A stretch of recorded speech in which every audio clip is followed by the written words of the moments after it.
If you're trying to understand how far the Buffalo Bills can go this season, look no further than their rookie class. Because after week 1, it's already clear the success of this team is going to be heavily shaped by how quickly these young guys grow up and start producing.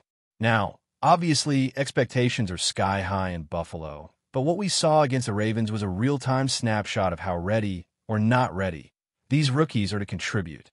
And honestly, it was a mixed bag. Let's start with the obvious absence. First-round pick Maxwell Harrison. The guy was supposed to be a plug-and-play difference maker, but he's already on injured reserve. So scratch that for now. That's a tough blow right off the bat. But the rest of the group, they got thrown right into the fire. Some made a little noise.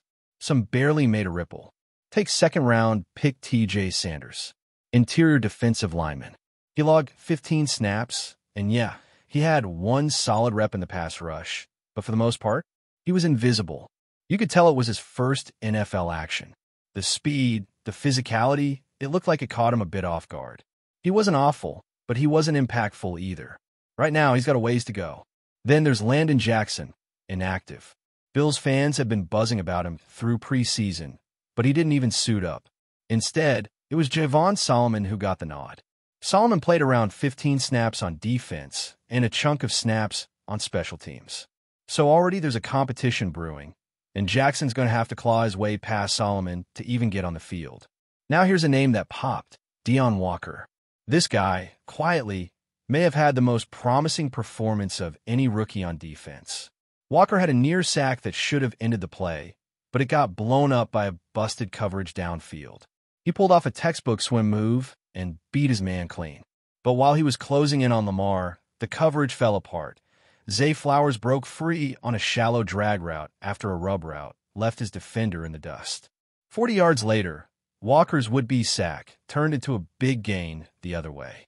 But you watch that play again, and you'll see Walker did his job. Later on, he had a great rep on run defense too, holding down both A-gaps and allowing Dorian Williams to knife through and clean up with a nice backside stop. Those flashes, they matter. They show this kid has tools. Still raw, still developing, but he made more of an impact in 13 snaps than Sanders did in 15. Jordan Hancock, inactive, but that might not last long if the safeties keep performing the way they did against Baltimore. Because let's be honest, there were moments where the safety play just wasn't good enough. If that keeps up, there will be calls to get Hancock involved. Now let's talk about a rookie who really delivered, Jackson Haw. This dude came in billed as a blocking tight end, and let me tell you, he brought the hammer. Physical, technical, smart. His blocking was not just solid, it was tone-setting. He was the guy driving defenders off the ball, sealing edges, creating lanes. But here's the kicker. He also hauled in a beautiful 29-yard catch down the seam. That play helped set up a critical score during the Bills' second-half surge. So yeah, the Bills might have gotten themselves a real weapon here. Not just a big body to throw into the trenches, a legit contributor. And then there's Dorian Strong. Week 1 starter. Let that sink in. A 6th-round rookie cornerback started against Lamar Jackson and company. And not only did he survive, he handled himself like a vet. He gave up just 1 catch on 2 targets. That one completion? Not really on him. He got picked by one of his own teammates, Taylor Rapp, who collided with him while dropping into the flats. That collision freed up the receiver, and boom, easy throw, easy yards. But otherwise, Strong was airtight. I mean, think about it. If you're an opposing quarterback and you see a 6th-round rookie starting at corner, you're probably licking your chops. You got weapons like Zay Flowers, Rashad Bateman, even DeAndre Hopkins. And yet, the Ravens barely tested him. That says something. Not only did he hold his own in coverage, he was active and aggressive in run support. The kid can tackle. He plays with confidence. That's the kind of debut that gets noticed inside the building. As for the rest of the group, Chase Lunt was inactive. Caden Prather? Injured reserve. So, overall, what did we learn? Well, you got legit impact from 2 rookies, Haw and Strong. That's big, especially in a game like this where every inch mattered. The Bills were in a dogfight and needed guys to step up. And in a game where a million different things had to go right just to stay alive, it was the young guys making a difference that kept them in it. Now, while we're on the topic of big moments, How about that game-winning field goal? Just one problem. It was this close to being blocked.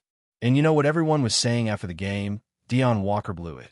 He missed a block on Kyle Hamilton, who nearly got his hands on the kick. But hold up, not so fast. After a little film breakdown and insight from a former Bills offensive lineman who knows what he's talking about, turns out Walker did exactly what he was supposed to do. The blame? That actually falls on Alec Anderson, the tight end on the play. According to technique breakdowns, Walker's job was to leave his inside leg extended and force the rusher to jump over it, while the tight end was supposed to extend and deliver a shot to the midsection. Anderson didn't get his arm out in time. That created the opening. Walker was clean. The design was right. The execution by the tight end wasn't. In the end, the kick went through, the Bills won, and the mistake didn't cost them. But it's a moment worth revisiting because it shows how razor-thin the margins are in the NFL. One missed assignment, one bad step, and the entire outcome can flip. And man, if you were in that stadium, what a roller coaster. The crowd was electric. The momentum swings were wild. And if you had to pick one single play that changed everything, for me, it was Ed Oliver's forced fumble. It's late in the fourth. Bills are trailing by 8. Ravens have the ball with under 4 minutes left. They rip off a 13-yard run on first down. And at that point, I'll be honest, I thought it was over. You probably did too. But boom. Next snap, Ed Oliver breaks through, punches the ball out, and suddenly the Bills have life. That was the spark. That was the moment where everything changed, and the entire stadium felt it. That play gave Buffalo the chance to tie it. And you could feel the tide turn from hopeless to, wait a minute, we can do this. And speaking of flipping the script, let's talk about the kicker situation, because that's another storyline flying a little under the radar. Tyler Bass is out, and Matt Prater stepped in for Week 1. The question is, when Bass is ready to return, do the Bills even go back to him? It's tricky. Sean McDermott made it clear that Bass is still their guy, and sure, that's what you'd expect from a coach. But let's be real, something's off. Bass has been battling this nagging pelvic issue for a while now. There's been stop-and-start progress, and each time he's ramped up, he's suffered a setback. This isn't a sprained ankle that just needs time. It's lingering. It's unpredictable. So now you have Prater stepping in, and while he's no long-range assassin anymore, they capped him at 45 yards and in. He's still reliable inside that range. That matters. You don't need him kicking 60-yard bombs in Buffalo. You need him to hit his threes inside the paint, to use a basketball analogy. If he can be consistent and give you stability while Bass recovers properly, why rush it? There's no sense in bringing Bass back at 80% and risking another setback. Let him heal, let Prater do the job, and keep things rolling. But again, this whole thing could get dicey if Prater misses a few, or if you get into one of those close games where you need that 50-yarder at the end. For now, it's steady hands, but you can feel the tension creeping in. And part of that tension against the Ravens came from the way they used tempo. There's been a lot of talk about how Baltimore exploited the Bills' defense by speeding things up. And that's fair. The Ravens definitely got the Bills scrambling at times. But here's what's interesting. It wasn't really the rookies or young guys getting exposed. It was the veterans. Terrell Bernard, Matt Milano, Taylor Rapp. These are players who've been around. They weren't ready for the pace, and they were late to react. That led to poor angles, blown assignments, and clean blocks for the Ravens' offensive line. When you're playing against that kind of tempo, and you're trying to communicate all these exotic blitzes, if even one guy is half a beat late, everything falls apart. Now, later in the game, when the Ravens shifted away from tempo and started bleeding clock, that's when Buffalo finally got the stops they needed. They went from attack mode to don't screw it up, and that played right into the Bills' hands. Baltimore got conservative, Buffalo sold out on the run, and the result was 3 straight stops. That's the trade-off. Tempo makes you dangerous, but once you switch gears and try to sit on a lead, you give a defense like Buffalo a window. And in this case, the Bills kicked it wide open. But let's go back to those linebackers for a second, because they were a real problem. Bernard and Milano both had games to forget.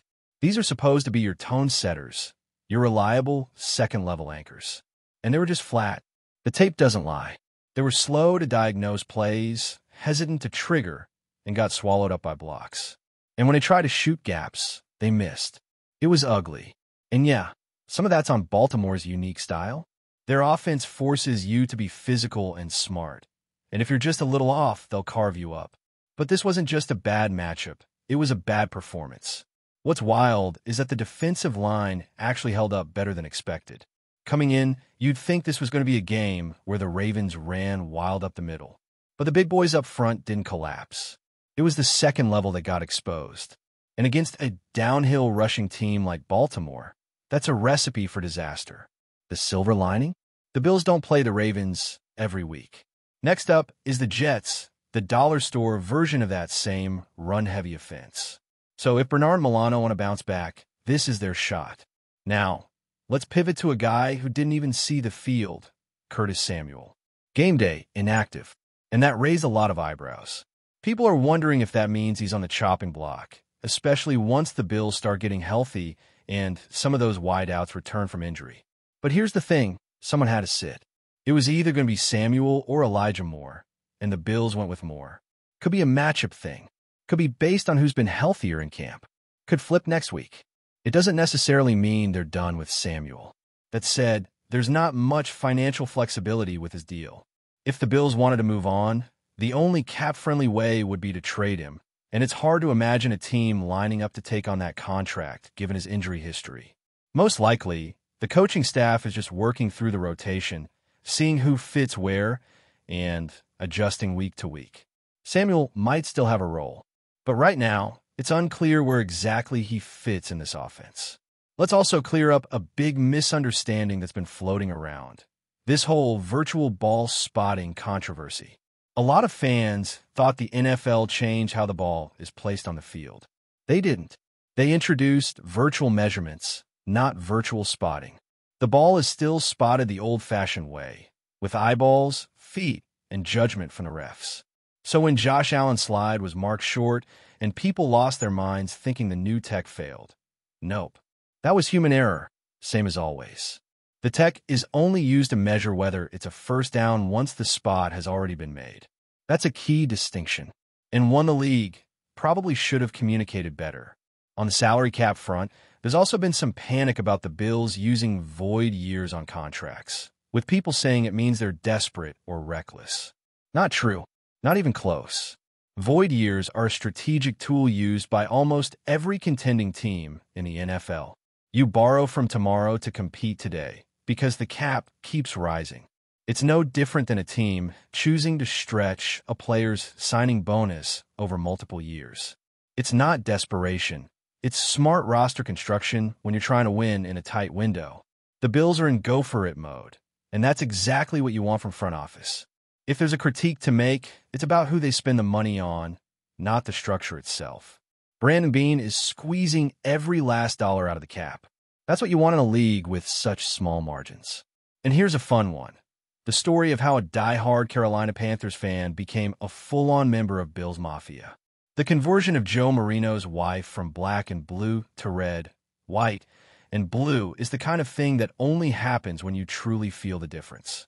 She came from a franchise that had some fun years. Sure, Cam Newton, Luke Kuechly, the 2015 Super Bowl run. But after that, it was a steep, miserable decline. Ownership drama, coaching chaos, no identity.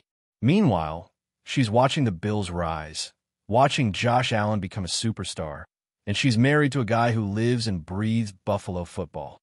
But it wasn't just the wins. It was the fans, the tailgates, the atmosphere, the flags on every house in Western New York, the shout song, the energy. You don't get that in Charlotte. Not even close. After a few games in Buffalo, she was hooked. Jerseys, stickers, cheering her lungs out.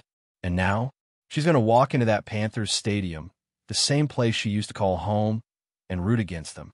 All in on the Bills. That's what this team does. It pulls people in. It makes believers out of skeptics. Because the heart of this franchise, the players, the fans, the culture, is something different, something rare. Before we dive back in, make sure to hit that subscribe button and give this video a thumbs up. Your support helps us keep delivering the latest Buffalo Bills updates straight to your screen. And hey, don't hold back. Let us know your thoughts on today's news down in the comments.